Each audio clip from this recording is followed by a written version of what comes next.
উচ্চ মাধ্যমিক fourth semester বা চতুর্থ সেমিস্টারের ছাত্রছাত্রীদের স্বাগত জানাই।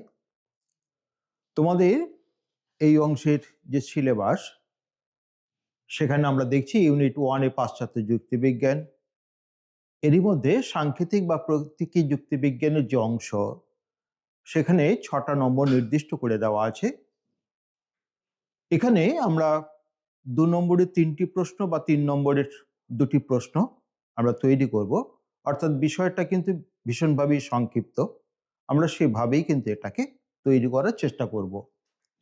এবার দেখে নেওয়া যাক এই অধ্যায়ে যে বিষয়গুলো তোমাদের জন্য নির্দিষ্ট করে দেওয়া আছে সেগুলি হলো সত্যাপেক্ষক, অস্থায়ী সংকেত বা চলক, স্থায়ী সংকেত বা ধ্রুবক, সত্যাপেক্ষক বচন, নিষেধক বচন, সংযৌগিক বচন, বৈকল্পিক বচন এবং প্রাকল্পিক বচন, সঙ্গে রয়েছে বস্তুগত সমমান বা সমমানতা।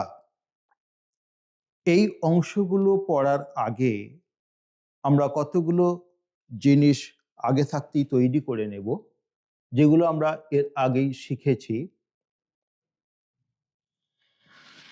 অর্থাৎ প্রথমেই দেখব সরল বচন এবং যৌগিক বচনের ধারণা, যৌগিক বাক্যের প্রকারভেদ এবং তারপরেই আমরা করব যৌগিক বচনের যে সত্য মূল্য নির্ধারণ, সেই অংশটা। প্রথমেই আমরা যখন নিরপেক্ষ বচন শিখেছিলাম, সেখানে আমরা অ্যারিস্টটলীয় যে যুক্তিবিজ্ঞান, সেই যুক্তিবিজ্ঞানে বচনটাকে দুটো ভাগে ভাগ করেছিলাম। একটা সরল বা আণবিক বচন এবং আরেকটি যৌগিক বচন। সরল বচন বা আণবিক বচন কোনগুলোকে বলবো? না, যে বচনগুলোকে বিশ্লেষণ করলে পৃথকভাবে কোনো সরল বচন পাওয়া যায় না বা আণবিক বচন পাওয়া যায় না, কেবলমাত্র পদ বা শব্দ সমষ্টির ধারণা পাওয়া যায়, তাকে আমরা সরল বচন বা আণবিক বচন বলবো। অর্থাৎ সরল বচনকে যদি আমরা বিশ্লেষণ করি, তাহলে পৃথকভাবে কোনো অঙ্গ বচন কিন্তু আমরা পাবো না। যেমন উদাহরণস্বরূপ এখানে বলা হচ্ছে সকল দার্শনিক হন জ্ঞানী ব্যক্তি। এর অর্থ কি? যদি এই বচনটাকে আমরা ভাঙি, তাহলে দেখাবো যে এর অন্তর্গত যেসব শব্দ বা পদসমূহ রয়েছে, সেগুলোকে পৃথকভাবে কোনো একটি সরল বা আণবিক বচনে পরিণত করতে পারবো না। অর্থাৎ এখানে দার্শনিক বা জ্ঞানী ব্যক্তি, এগুলি পদের ধারণা, কোনো বচনের ধারণা নয়। কিন্তু যখন কোনো বচনকে বিশ্লেষণ করলে এক বা একাধিক সরল বচন বা আণবিক বচন পাওয়া যাবে, তখন সেটাকে আমরা বলবো যৌগিক বচন। অর্থাৎ এক্ষেত্রে যে বচনের অঙ্গরূপে কোনো স্বতন্ত্র বচন থাকবে না বা আণবিক বচন থাকবে না, সেখানে কিন্তু সরল বচন। আর যদি কোনো স্বতন্ত্র বা আণবিক বচন থাকে, তখন আমরা সেটাকে বলবো যৌগিক বচন। এখানে দেখো কতগুলো উদাহরণ নেওয়া আছে। প্রথম উদাহরণ হচ্ছে, এমন নয় যে আজ মঙ্গলবার। দ্বিতীয় উদাহরণ দেওয়া হয়েছে, যদি এমন হয় যে বৃষ্টি হয়েছে তবে মাটি ভিজেছে। তৃতীয় যে বচনটার আমরা উদাহরণ হিসাবে নিয়েছি, সেটা হলো রবীন্দ্রনাথ কবি অথবা রবীন্দ্রনাথ দার্শনিক। চতুর্থ বচন দেকার্ত দার্শনিক এবং দেকার্ত গণিতজ্ঞ। এবং পঞ্চম যে বাক্যটা নিয়েছি, ক্রিকেট খেলাটি হবে যদি এবং কেবল যদি বৃষ্টি না হয়। এবারে সরল বচন এবং আণবিক বচন, এই দুটো অংশকে তোমরা লক্ষ্য করো। সরল বচন যেটা উদাহরণ দেওয়া হয়েছে, সেখানে কিন্তু এই বচনটাকে বিশ্লেষণ করলে কোনোভাবেই আমরা পৃথক কোনো অঙ্গ বচন পাবো না। যেখানে যৌগিক বচনগুলোকে বিশ্লেষণ করলে আমরা অনেকগুলোকে অঙ্গ বচন পেতে পারি। প্রথম উদাহরণটা লক্ষ্য করো, এমন নয় যে আজ মঙ্গলবার। এখানে এমন নয় যে এই অংশটুকু বাদ দিয়ে বাকি যে অংশটা রয়েছে, অর্থাৎ আজ মঙ্গলবার, এটা একটা আণবিক বচন বা সরল বচন। দ্বিতীয় বচনটা কি রয়েছে? যদি এমন হয় যে বৃষ্টি হয়েছে তবে মাটি ভিজেছে। এখানে এখানে যদি এই অংশটার পর বা যদি এমন হয় যে এই অংশটার পর বৃষ্টি হয়েছে একটা বাক্য, আর তবের পরে যে অংশটা রয়েছে মাটি ভিজেছে, এটা একটা আণবিক বাক্য। অর্থাৎ এখানে দুটো বাক্য রয়েছে যেগুলো আণবিক বাক্য। আর প্রথম উদাহরণের ক্ষেত্রে এমন নয় যে পরে একটি মাত্র আণবিক বাক্য। ৩ নম্বর যে বাক্যটা রয়েছে, রবীন্দ্রনাথ কবি অথবা রবীন্দ্রনাথ দার্শনিক। এখানে রবীন্দ্রনাথ কবি, এটি একটি আণবিক বাক্য, আর রবীন্দ্রনাথ দার্শনিক, এটা একটি আণবিক বাক্য। পরের বাক্যটা দেকার্ত দার্শনিক, এটি একটি আণবিক বাক্য, এবং দেকার্ত গণিতজ্ঞ, এটি একটি আণবিক বাক্য। আর পঞ্চমে যদি এবং কেবল যদি এর আগের বাক্য এবং পরের বাক্য, অর্থাৎ ক্রিকেট খেলাটি হবে, এই একটি আণবিক বাক্য। যদি বৃষ্টি না হয়, এটি একটি আণবিক বাক্য। এবারে যৌগিক বাক্য সম্পর্কে একটা ধারণা তোমাদের পরিষ্কার করে দেওয়াটা প্রয়োজন। কখনোই এটা ভাববে না যৌগিক বাক্য মানেই কিন্তু তার দুটো আণবিক বাক্য থাকতে হবে। সেখানে একটিও থাকতে পারে, একাধিকও থাকতে পারে। যেমন প্রথমে যে নিষেধক বচনটি নিয়েছে, এমন নয় যে আজ মঙ্গলবার, এখানে একটি মাত্র অঙ্গবচন রয়েছে। তার আগে এমন নয় যে এটা একটা যোজক রয়েছে। তাহলে যৌগিক বাক্যে একটি মাত্র আণবিক বাক্য থাকতে পারে, একাধিক আণবিক বাক্য থাকতে পারে বা অঙ্গবচন থাকতে পারে, যেগুলি পরের যে 4টি উদাহরণ সেখানে কিন্তু পরিষ্কার করে দেওয়া আছে।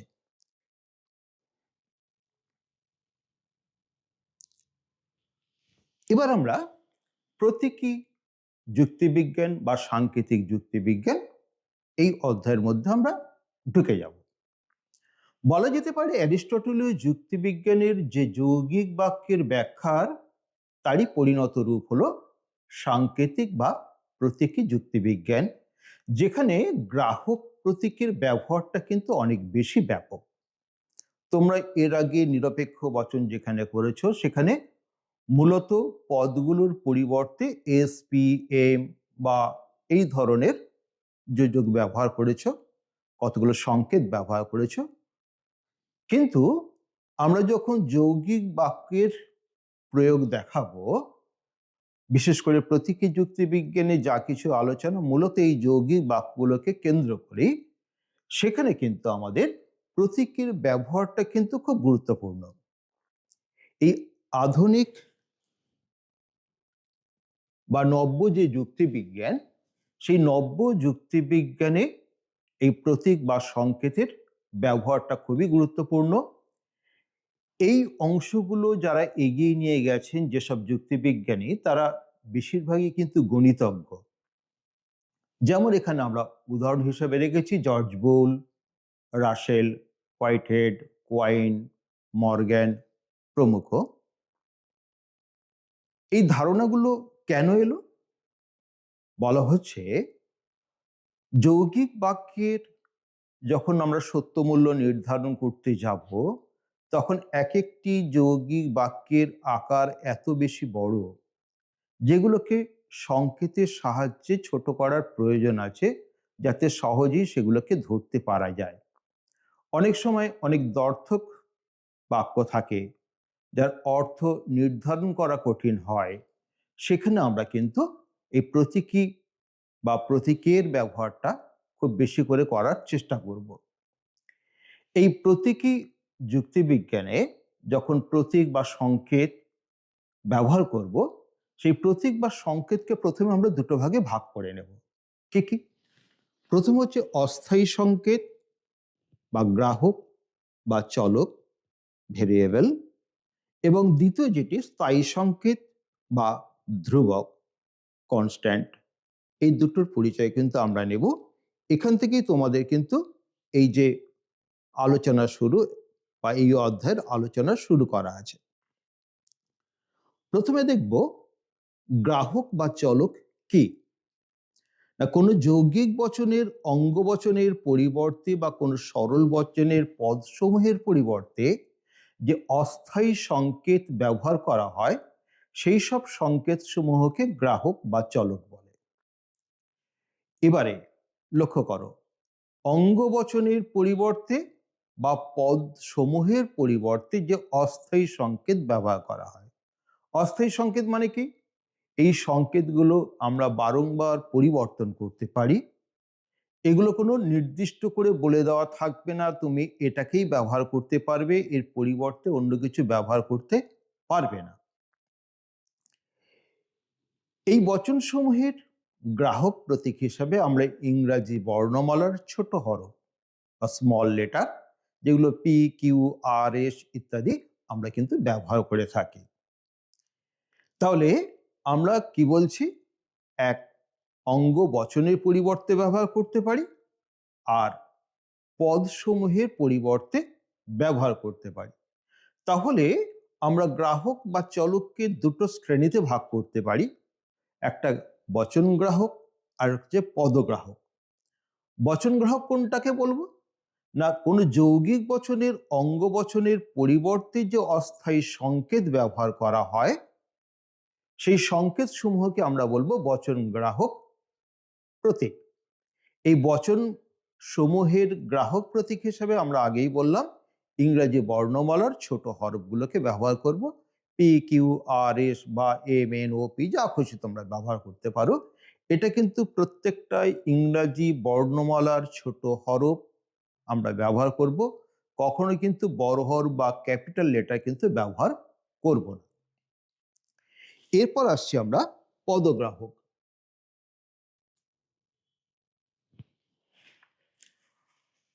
পদগ্রাহক কাকে বলবো?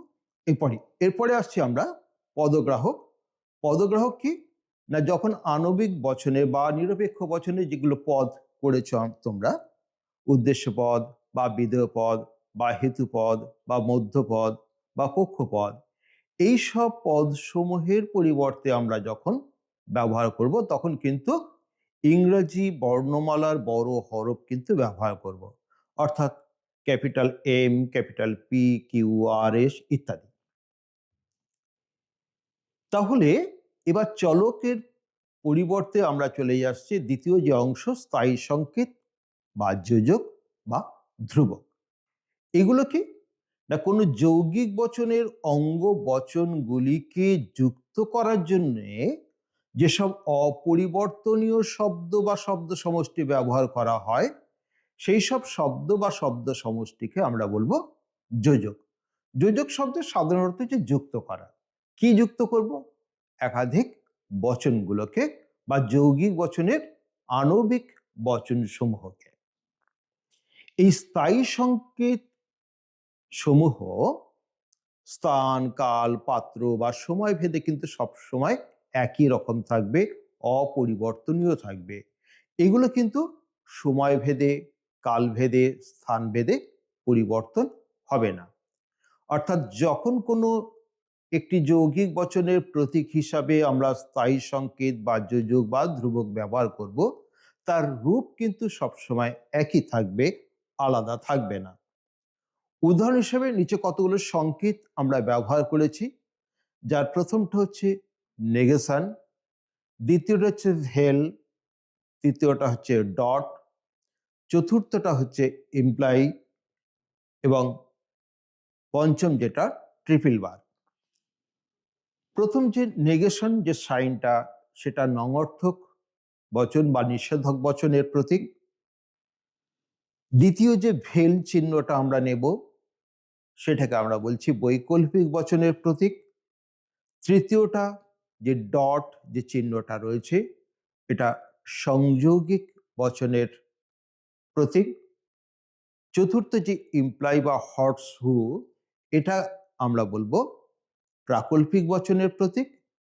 এবং তারপরে বস্তুগত সমমানতা, এই বচনের প্রতীক হিসেবে আমরা ট্রিপল বার কথাটা প্রয়োগ করব বা এই সংকেত বা যোজক বা ধ্রুবক এটাকে আমরা ব্যবহার করব।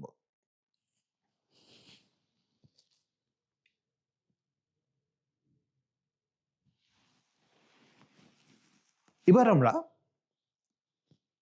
এইসব সংকেত ব্যবহার করতে গেলে কেন করব, কোন অংশে করব সেটাকে দেখে নেওয়া যাক। আমাদের এই অধ্যায়টা শুরু করছি সত্যাপেক্ষক বচন দিয়ে। সত্যাপেক্ষক বচন কি না, বলা হচ্ছে যে যৌগিক বচনের সত্য মূল্য তার অঙ্গবচনের সত্য মূল্যের উপর নির্ভরশীল হয় সেই যৌগিক বচনকে সত্যাপেক্ষক বচন বলা হয়। ধরো আমরা একটা উদাহরণ নিলাম। যদি এমন হয় যে বৃষ্টি হয়েছে তাহলে মাটি ভিজেছে, এখানে প্রথম অংশটা হচ্ছে কারণ এবং দ্বিতীয় যে অংশটা তার ফল। যদি এমন হয় যে বৃষ্টি হয়েছে, এই বাক্যটা যদি সত্য হয়ে থাকে তাহলে তার দ্বিতীয় অংশ মাটি ভিজেছে এই অংশটা অবশ্যই সত্য হবে, কখনোই মিথ্যা হতে পারবে না। তাহলে পরিপূর্ণ যে বাক্যটা সেই বাক্যটার সত্য মূল্য নির্ধারণ করছে কি না, এর যে দুটো অঙ্গবচন যদি এমন হয় যে বৃষ্টি হয়েছে এই একটি অংশ এবং মাটি ভিজেছে এই একটি অংশ বা অঙ্গবচন, এই দুটো অঙ্গবচনের সত্য মূল্যের উপর। এই বচনে এরকম হতে পারে না যে প্রথম ঘটনাটা ঘটলো বা সত্য এবং দ্বিতীয় ঘটনাটা মিথ্যা, এরকম হতে পারবে না। কেন না, বৃষ্টি হলে যদি মাটি ভেজে এই বিষয়টা যদি সত্য হয়ে থাকে তাহলে বৃষ্টি হয়েছে এই ঘটনাটার সঙ্গে সঙ্গে মাটি ভিজেছে এই ঘটনাটা অবশ্যই সত্য হবে। যদি প্রথম ঘটনাটা সত্য হয় এবং পরের ঘটনাটা মিথ্যা হয় তাহলে বাক্যটাই কিন্তু মিথ্যা হয়ে যাবে। তাহলে এই ধরনের বাক্যগুলোকে আমরা বলছি সত্যাপেক্ষক বচন, কারণ এর অঙ্গবচনের সত্য মূল্যের ওপর গোটা বচনটার সত্য মূল্য নির্ধারণ করছে। এবার এই সত্যাপেক্ষক বচনগুলোর যে অঙ্গবচন রয়েছে সেই অঙ্গবচনগুলোকে যুক্ত করার জন্য যেসব অপরিবর্তনীয় শব্দ বা শব্দ সমষ্টি ব্যবহার করা হবে সেগুলোকে আমরা বলবো সত্যাপেক্ষক যোজক। এবারে যখন আমরা সত্য সারণীতে যাব তখন সত্য সারণীর দুটো অংশ থাকবে, একটা হচ্ছে ফলস্তম্ভ আর একটা হচ্ছে নির্দেশক স্তম্ভ। প্রতি সত্যাপেক্ষক বচনগুলোকে যখন আমরা সত্য সারণীতে ফেলে তার সত্য মূল্য বিচার করব সেখানে দুটো স্তম্ভকে কিন্তু দেখাতে হবে। প্রথম অংশে থাকবে নির্দেশক স্তম্ভ এবং পরের অংশে থাকবে ফলস্তম্ভ। নির্দেশক স্তম্ভে কি থাকবে না, কোনো সত্য সারণীতে যে স্তম্ভে কোনো আণবিক বচনের সম্ভাব্য সত্য মূল্যের ধারণার ভিত্তিতে কোনো সত্যাপেক্ষক যৌগিক বচনের সম্ভাব্য সত্য মূল্য নির্ধারণ করা হয় সেই স্তম্ভকে আমরা বলবো নির্দেশক স্তম্ভ। আমরা পরে এগুলোকে উদাহরণের সাহায্যে ব্যাখ্যা করার চেষ্টা করব। দ্বিতীয় অংশ থাকবে কি ফলস্তম্ভ। এটা কি না, কোনো সত্য সারণীর যে স্তম্ভে কোনো সত্যাপেক্ষক যৌগিক বচনের সম্ভাব্য সত্য মূল্য নির্ধারণ করা হবে তখন সেই স্তম্ভকে বলবো আমরা ফলস্তম্ভ। এবার এই স্তম্ভে কতগুলো সারণী থাকবে বা রো থাকবে সেটা নির্ধারণের একটা সূত্র আছে। এই সূত্রটা হচ্ছে একটি গ্রাহক সম্বলিত কোনো বচনাকারের সত্য সারণীর সংখ্যা হবে 2n বা দুটি। এই n কতগুলো আণবিক বচন তার সংখ্যা নির্ধারণ করে। একটি হলে 1, দুটি হলে 2, অর্থাৎ দুটো যদি আণবিক বচন থাকে তাহলে 2 মানে স্কোয়ার হয়ে যাবে, অর্থাৎ 2 × 2। যদি তিনটে হয় 3টে 2 গুণ করব, 2 ইন্টু 2 ইন্টু 2 বা 8টা, 2টো হলে 4টে, এভাবেই কিন্তু বাড়তে থাকবে।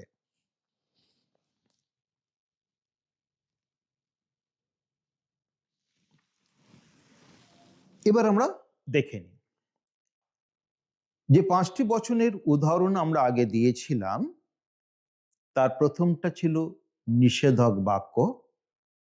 লক্ষ্য করে দেখো, এখানে দেওয়া আছে 4র্থ লাইনে, এমন নয় যে আজ মঙ্গলবার। এখানে এমন নয় যে, এটা একটা যোজক, এরপরে একটা আমরা আণবিক বাক্য ব্যবহার করেছি আজ মঙ্গলবার।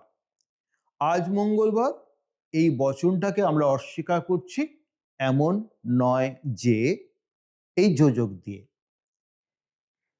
এই নিষেধক বাক্য, নাবাচক বাক্য, এই বাক্যগুলোকে প্রকাশ করার জন্য আমরা যে ধ্রুবকের ব্যবহার করে থাকি, ধ্রুবক কোনটা?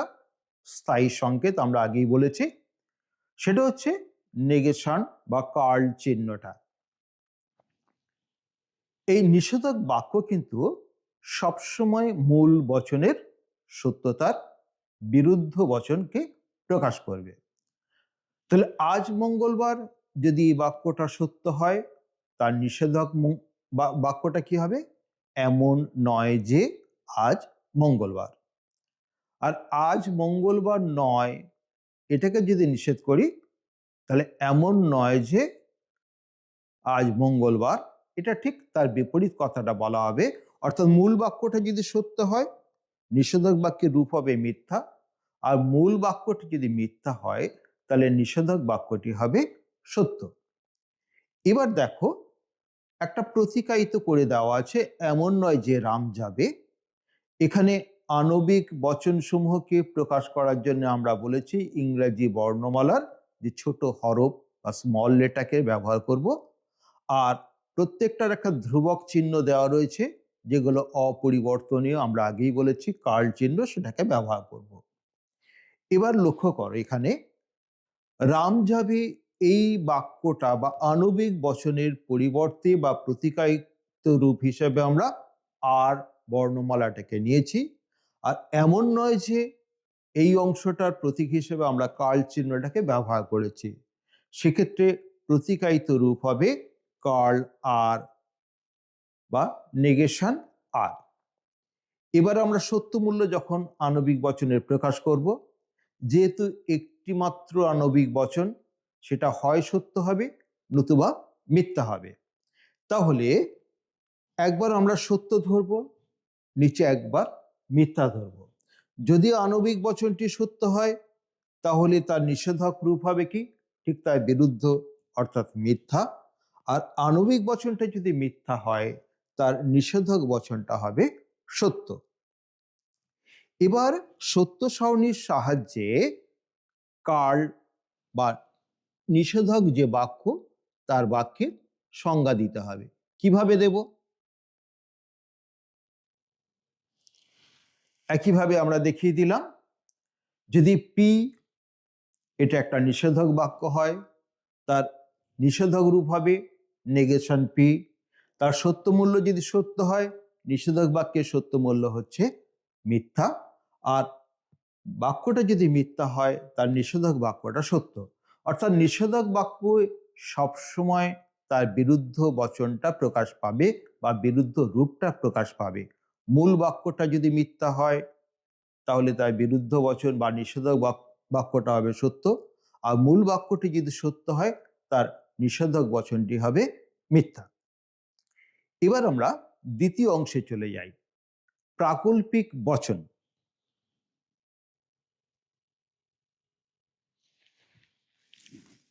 কি করে চিনব? না, যদি তবে এই যোজক দ্বারা যখন দুটো অঙ্গবচনকে যুক্ত করা হবে, যুক্ত করে যে যৌগিক বাক্যটাকে আমরা গঠন করব, তাকে বলবো আমরা প্রাকল্পিক বাক্য। তাহলে প্রাকল্পিক বাক্যের সঙ্গে যদি তবে এই অংশটা কিন্তু বা এই যোজকটা কিন্তু থাকবে। যদির পরে অংশে একটা বাক্য দেওয়া রয়েছে এবং তবের পরে আর একটা বাক্য দেওয়া রয়েছে। এই প্রাকল্পিক বাক্যকে যখন আমরা প্রকাশ করব তখন দুটো অঙ্গবচনের আলাদা আলাদা নাম দেওয়া আছে। যদি এমন হয় যে বা যদির পরে যে অংশটাকে ব্যবহার করা হবে সেটাকে বলবো পূর্বকল্প বা পূর্বগ, এবং তবের পরে যে অংশটাকে ব্যবহার করা হবে সেটাকে আমরা বলবো অনুগ বা অনুকল্প। দুটো নামই তোমাদের চিহ্নিত করা হয়, এটা তোমরা খেয়াল রাখবে। তাহলে তার আকারটা কি দেব? এবার অঙ্গবচনগুলোর পরিবর্তে আমরা ক খ ব্যবহার করেছি, তাহলে আকারটা দাঁড়াচ্ছে যদি ক তবে খ। এখানে ক এটা অস্থায়ী সংকেত, খ অস্থায়ী সংকেত। এটাকে আমরা পরিবর্তন করে এসপি বসাতে পারি, এবি বসাতে পারি, যা খুশি। তাহলে যদি পরিবর্তিত হয় যে সংকেতগুলোকে, সেগুলোকে আমরা বলেছি অস্থায়ী সংকেত। এবার প্রাকল্পিক বাক্যকে প্রকাশ করার জন্য আমরা যে ধ্রুবকের ব্যবহার করে থাকি, ধ্রুবক মানে হচ্ছে যেটা পরিবর্তনশীল নয়, স্থায়ী সংকেত, সেটা হলো হর্ষ। সেক্ষেত্রে প্রাকল্পিক বচনের সাংকেতিক আকার হবে পি হর্ষ কিউ। এবারে একটা সত্য সারণীর সাহায্যে আমরা প্রাকল্পিক বচনের যে সংজ্ঞাটা দিয়েছি তার সত্য মূল্য নির্ধারণ করার চেষ্টা করব। সত্য মূল্য নির্ধারণ করতে গেলে আমরা কি বলেছিলাম? যতগুলো অঙ্গবচন থাকবে ততগুলো সংখ্যা বা 2 আমরা গুণ করব। এখানে যেহেতু দুটি অঙ্গবচন রয়েছে, তাহলে তার সত্য সারণীর সংজ্ঞা হবে 2 গুণিতক 2 সমান 4টি। এবার 4টিকে প্রকাশ করার কিন্তু একটা রীতি আছে। তাহলে 4টে সারণী এখানে রয়েছে, 1, 2, 3 এবং 4। কতভাবে আমরা সত্য মূল্যকে প্রকাশ করতে পারি? দুটোই সত্য হতে পারে, প্রথমটা সত্য পরেরটা মিথ্যা হতে পারে, প্রথমটা মিথ্যা পরেরটা সত্য হতে পারে, এবং দুটোই মিথ্যা হতে পারে। তাহলে ঘুরিয়ে ফিরে আমরা 4টে রূপ দেখছি। এই 4টে রূপকে কি করে প্রকাশ করব? একেবারে শেষ থেকে শুরু করা হবে। 4টে হলে প্রথমে একটা টি একটা এফ, একটা টি একটা এফ। ঠিক আগে যখন আসবো ঠিক তার ডবল হবে দুটো টি দুটো এফ। যদি 3টে আণবিক বচন থাকে তাহলে 8টা রো হবে, তখন শেষেরটা হবে একটা টি একটা এফ, একটা টি একটা এফ। ঠিক আগে তার ডবল হবে দুটো টি দুটো এফ। যদি তার আগে চলে আসে আর একটা অঙ্গবচন চলে আসে, তখন ঠিক তার এর ডবল হয়ে যাবে, অর্থাৎ 4টে টি 4টে এফ, এভাবেই আমরা প্রকাশ করব। এবার প্রাকল্পিক বচনের সত্য মূল্যটাকে আমরা দেখি। উদাহরণ আমরা দিয়েছি, যদি এমন হয় যে বৃষ্টি হয়েছে তবে মাটি ভিজেছে।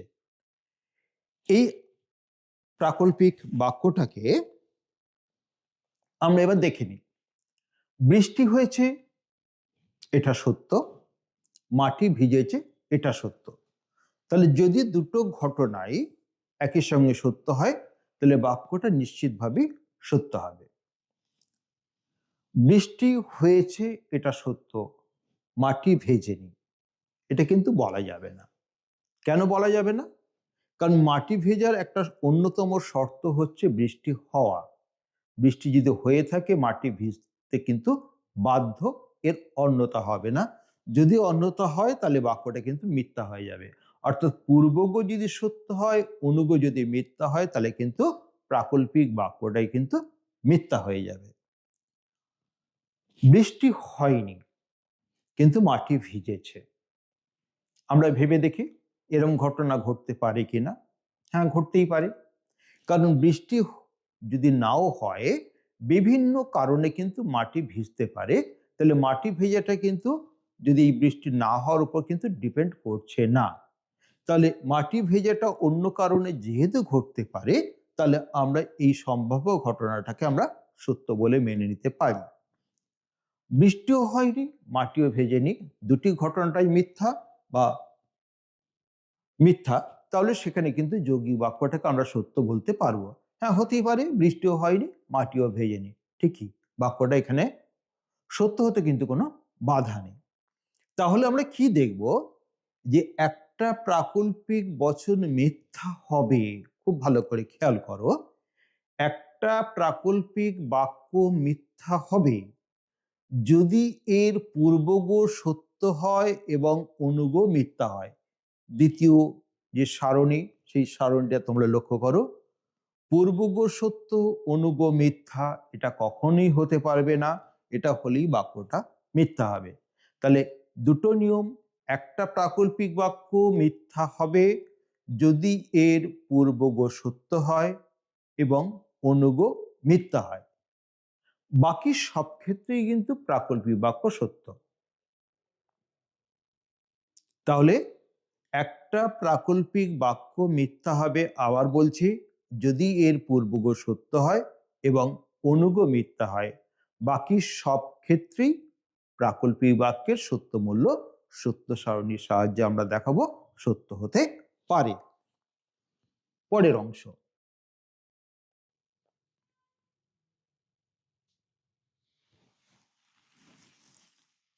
এবার আমরা বৈকল্পিক বাক্যে চলে যাচ্ছি। তাহলে প্রথমে আমরা নিলাম নিষেধক বাক্য, তারপরে প্রাকল্পিক বাক্য, এবার আমরা আসব বৈকল্পিক বাক্যে। বৈকল্পিক বাক্যটা কি না, হয় অথবা ইত্যাদি শব্দ দিয়ে বা যোগ দিয়ে যখন আমরা দুটো অঙ্গবচনকে যুক্ত করব, তখন সেটাকে আমরা বলবো বৈকল্পিক বাক্য। তাহলে মূলত অথবা বা অর এই বিষয়টা কিন্তু থাকবে। উদাহরণ হিসেবে আমরা নিয়েছি রবীন্দ্রনাথ কবি অথবা রবীন্দ্রনাথ দার্শনিক। এখানে মাঝখানে অথবা চিহ্নটা হচ্ছে যোজক। এই যোজকের সাহায্যে আমরা বৈকল্পিক বাক্যকে চিহ্নিত করব। তাহলে অথবাটাকে যদি অক্ষুণ্ণ রাখি, তাহলে বৈকল্পিক বাক্যটার আমরা আকার দেব কি না, পি অথবা কিউ, ক অথবা খ। এবার লক্ষ্য করো, অথবাটা কিন্তু অপরিবর্তিত রয়েছে, অর্থাৎ স্থায়ী সংকেত বা ধ্রুবক। কিন্তু পি কিউ ক খ এগুলো হচ্ছে অস্থায়ী সংকেত, হচ্ছে অলক। কারণ এগুলোকে আমরা মনে করলেই পরিবর্তন করতে পারি, কিন্তু অথবা এই অংশটাকে আমরা পরিবর্তন করতে পারবো না। এবার বৈকল্পিক বাক্যের যে দুটো অঙ্গবচন রয়েছে, সেই অঙ্গবচনকে কি বলবো না, বিকল্প বলবো। প্রাকল্পিক বচনের ক্ষেত্রে কি বলেছিলাম, প্রথম অংশটিকে আমরা বলেছিলাম পূর্বকল্প বা পূর্বগ, এবং পরের অংশটাকে বলেছিলাম অনুগ বা অনুকল্প। আর বৈকল্পিক বাক্যের ক্ষেত্রে আমরা এটাকে বলছি প্রত্যেকটা অঙ্গবচনকে বিকল্প শব্দের দ্বারা আমরা বোঝাবো। এবার তাহলে ওপরে যে উদাহরণ দুটো নিয়েছে সেখান থেকে দেখো যোজক এবং ধ্রুবক এই দুটোকে কিন্তু আমরা চিহ্নিত করতে পারছি। হয় বা অথবা দিয়ে যুক্ত করা হবে, এগুলোকে আমরা যোজক বলছি। অর্থাৎ যৌগিক বাক্যের অঙ্গবচনগুলোকে যে শব্দ বা শব্দ সমষ্টির দ্বারা যুক্ত করব সেগুলো যোজক। এখানে হয় অথবা ইত্যাদি শব্দ দিয়ে যুক্ত করেছি।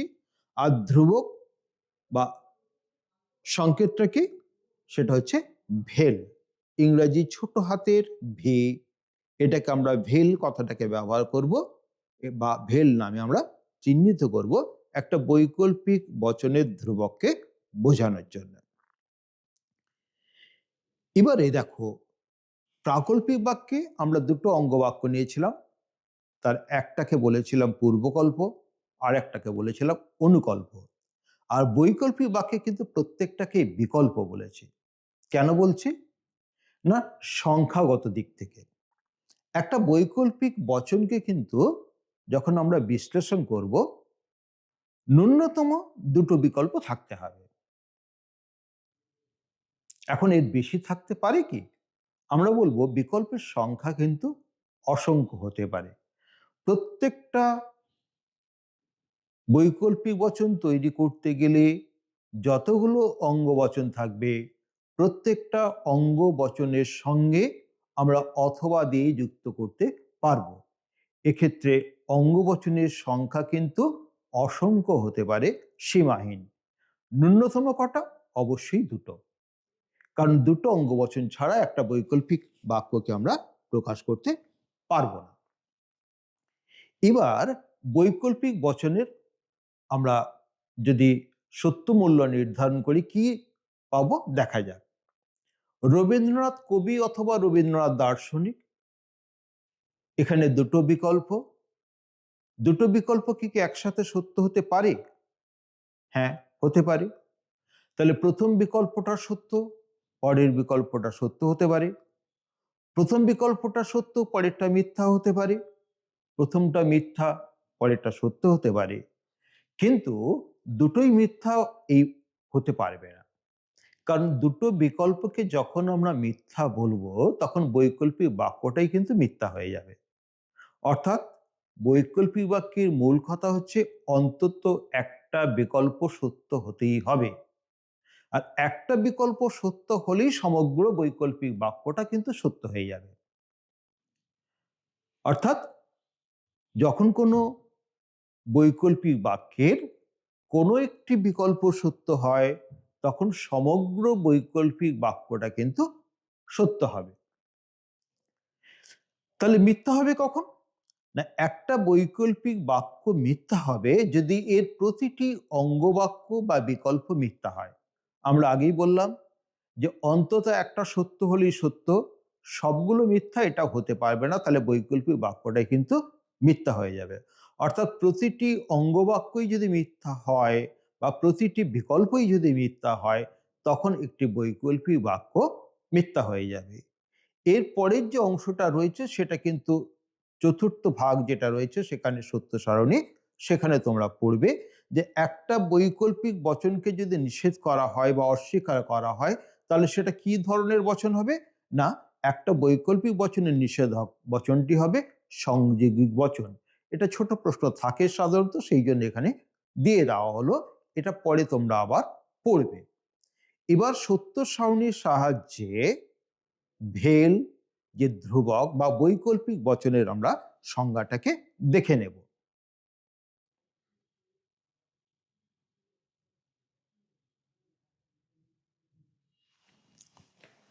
লক্ষ্য করো,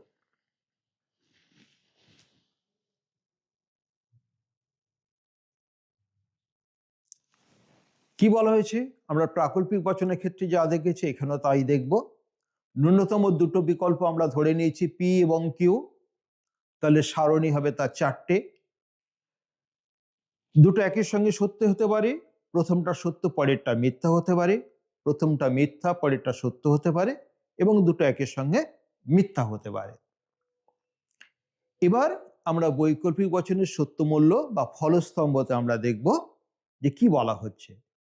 যদি প্রথম বিকল্পটা সত্য পরের বিকল্পটাও সত্য হয় তাহলে বৈকল্পিক বাক্যটা সত্য হবে। প্রথম বিকল্পটা সত্য পরের বিকল্পটা মিথ্যা হলে বৈকল্পিক বাক্যটা মিথ্যা হবে। প্রথম বিকল্প মিথ্যা পরের বিকল্প সত্য হলে বৈকল্পিক বাক্যটা সত্য হবে। আর দুটো বিকল্পই যদি মিথ্যা হয় বৈকল্পিক বাক্যটা মিথ্যা হবে। তাহলে আমরা সংজ্ঞাটা কি নেব? একটা বৈকল্পিক বচন মিথ্যা হবে যদি এর প্রতিটি অঙ্গবচনের সত্য মূল্য মিথ্যা হয়। আর কখন সত্য হবে? কোনো একটি বিকল্প সত্য হলেই বৈকল্পিক বাক্যটার সত্য মূল্য সত্য হবে। এবারে চতুর্থ যে অংশ সেটায় চলে যাই।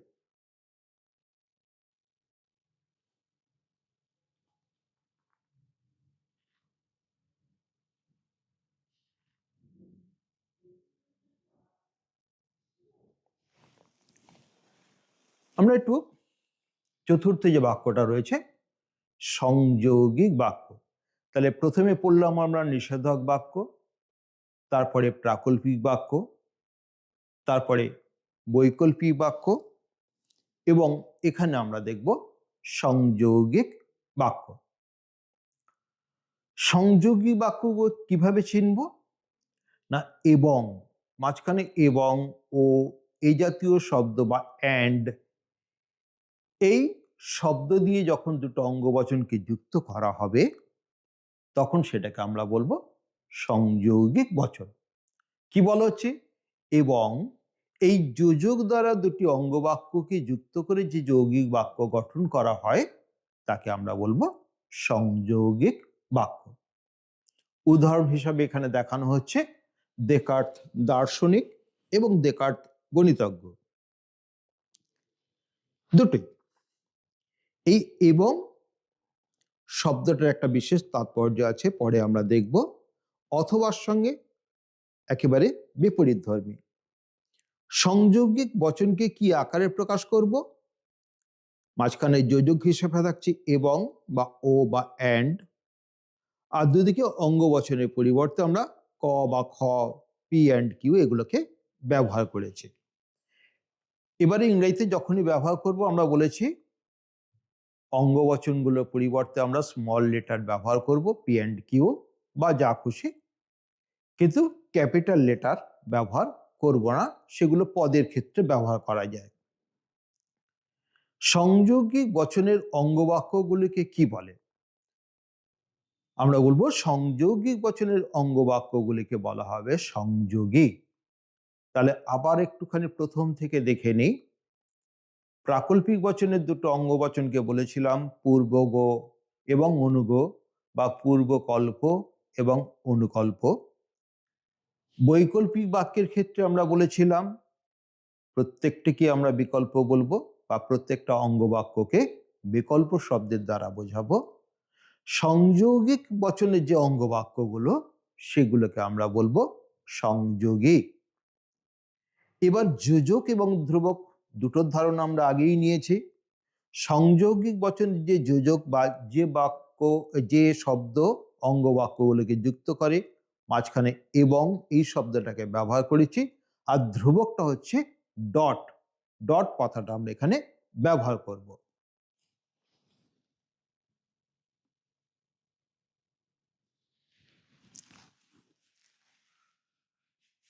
এবার লক্ষ্য করো সত্য মূল্য নির্ধারণ করব কিভাবে। এবং এই শব্দটা যাদেরকে যুক্ত করছে তাদের সঙ্গে কিন্তু অঙ্গাঙ্গিভাবে যুক্ত, একটাকে ছেড়ে অপরটা কিন্তু কখনো থাকতে পারবে না। কেন নয়? যখন আমরা সত্য মূল্য নির্ধারণ করব তখন এটাকে দেখতে পাবো। বলা হচ্ছে একটি সংযৌগিক বচন সত্য হবে যদি এবং কেবল যদি এর প্রতিটি অঙ্গবাক্য বা সংযোগীর সত্য মূল্য সত্য হয়। অর্থাৎ যতগুলো অঙ্গবচন থাকবে একটা সংযৌগিক বচনের বা এবং দ্বারা যুক্ত বচন, তাদের প্রত্যেকটা সংযোগীর সত্য মূল্য যদি সত্য হয় তবেই সেটা সত্য হবে। কিন্তু কোনো একটি সংযোগী মিথ্যা হলেই কিন্তু সমগ্র সংযৌগিক বচনটা কিন্তু মিথ্যা হয়ে যাবে। ঠিক লক্ষ্য করো, আমরা বৈকল্পিক বচনের কিন্তু নিয়মের একেবারে বিরুদ্ধ। বৈকল্পিক বচনের ক্ষেত্রে কি বলেছিলাম? একটা সত্য হলেই সত্য। সংযোগিক বচনের ক্ষেত্রে বলছি একটা সংযোগী মিথ্যা হলেই বাক্যটা মিথ্যা। ঠিক এর বিপরীত কথাটা বলা হচ্ছে। এবার সত্য সারণীর সাহায্যে ডট, এই যে ধ্রুবক বা সংযোগী বচনের সংজ্ঞা নির্ধারণ করব। আমরা সত্য সারণীতে দেখে নিই আগে কিভাবে বলা হচ্ছে। এখানে আমরা দুটো যোজক নিয়েছি, এই দুটো অঙ্গবচন নিয়েছি পি এবং কিউ, মাঝখানে ডট, এটা হচ্ছে ধ্রুবক। বিকল্প কটা হতে পারে? যেহেতু দুটো অঙ্গবচন, বিকল্প হবে চারটি। চারটি রো দেওয়া আছে। প্রথমে আমরা আগের মতনই দুটো টি ধরেছি, অর্থাৎ দুটি সংযোগীর সত্য মূল্য সত্য।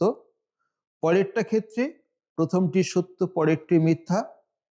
তৃতীয়টির ক্ষেত্রে প্রথমটি মিথ্যা, দ্বিতীয়টি সত্য। এবং চতুর্থ যে সারণী সেখানে দেখছি দুটোরই সত্য মূল্য মিথ্যা।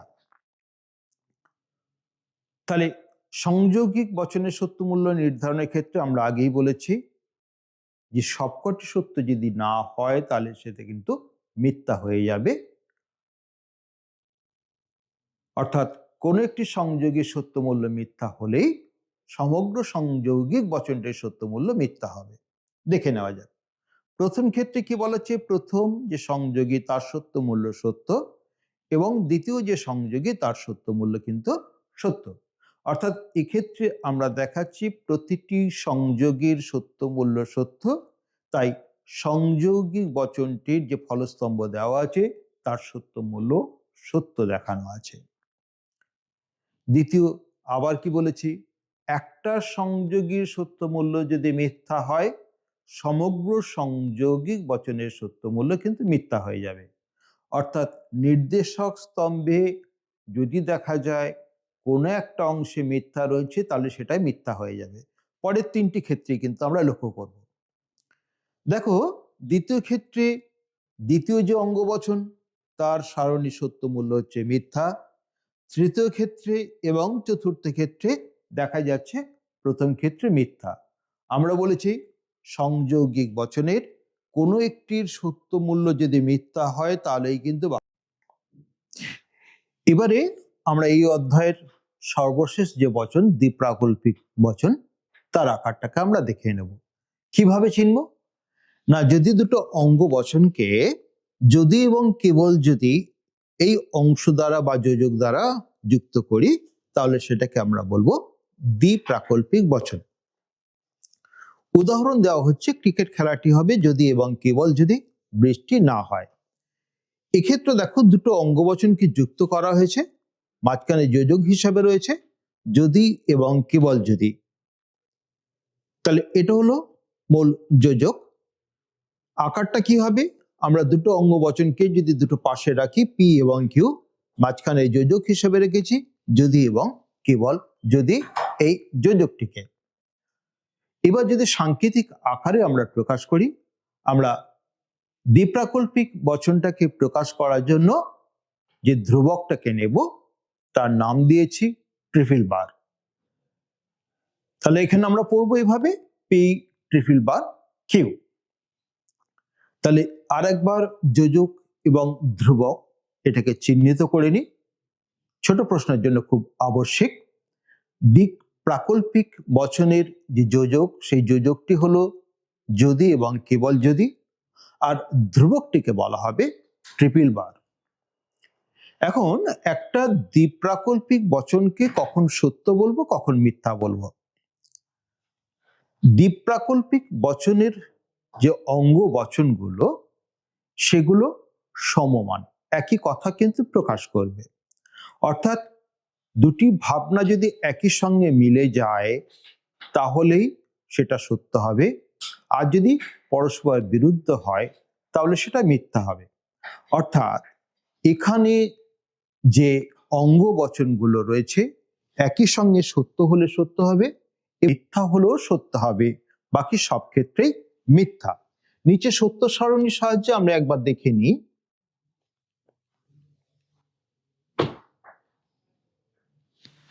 লক্ষ্য করো, এখানেও চারটি সারণী রয়েছে।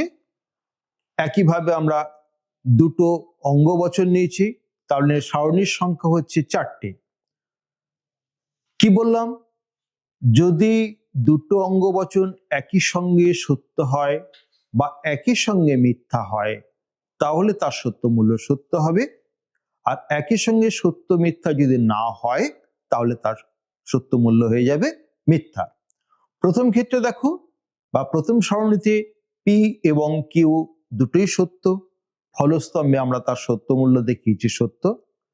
দ্বিতীয় এবং তৃতীয় ক্ষেত্রে একটা সত্য অপরটা মিথ্যা, যার জন্য ফলস্তম্ভে তাদের সত্য মূল্য এসেছে মিথ্যা। আর চতুর্থ ক্ষেত্রে দুটো অঙ্গবচন একই সঙ্গে মিথ্যা, ফলস্বরূপ তাদের সত্য মূল্য হয়েছে সত্য। অর্থাৎ দুটো সত্য হলে সত্য, দুটো মিথ্যা হলো সত্য, কিন্তু একটি সত্য অপরটি মিথ্যা হলে প্রাকল্পিক বচনের সত্য, দ্বিপ্রাকল্পিক বচনের সত্য মূল্য কিন্তু মিথ্যা হবে। এতক্ষণে তোমরা নিশ্চয়ই বুঝতে পেরেছো পাঁচটি যে যৌগিক বাক্য, তার আকার, তার ধ্রুবক, তার সত্য মূল্য, এগুলো প্রত্যেকটাই সংক্ষেপে জেনে রাখবে, তাহলে এই অধ্যায় থেকে প্রশ্নের উত্তর করাটা অনেকটাই সহজ হবে। ধন্যবাদ, সকলে ভালো থেকো। পরবর্তী ক্লাসে পরবর্তী বিষয় নিয়ে আলোচনা করব।